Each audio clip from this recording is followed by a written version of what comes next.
Welcome to the Slop Farm. Enjoy the video. In this video, I will explain how to make needlepoint canvas. Creating your own canvas allows for endless customization and can be a very rewarding part of your needlepoint journey.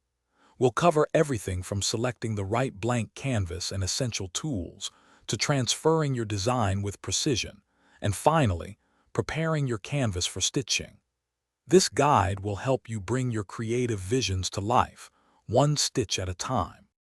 Choosing the right canvas is your first step. Mono canvas made from cotton or linen is a popular choice.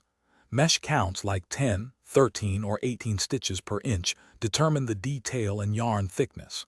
For beginners, 13 or 18 mesh is often recommended. You'll also need permanent fabric markers, a ruler, and a light source for tracing. Don't forget stretcher bars to keep your canvas firm and prevent distortion during stitching. Now let's transfer your design. First, print your chosen pattern to the precise size you want it on your canvas. Next, position and securely tape the printed design underneath your blank canvas. A light box or even a bright window will help illuminate the design, making it easy to see. Then, using a fine-tipped permanent fabric marker, carefully trace your design onto the canvas, ensuring all lines are clear. With your design transferred, it's time for the final preparations before you begin stitching. Double-check that all your design lines are clear and permanent. Next, bind the raw edges of your canvas with artist's or masking tape.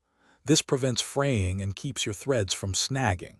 Finally, mount your canvas onto stretcher bars to maintain an even tension.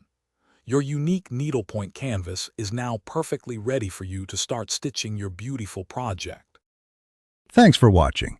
Consider subscribing if we helped you today.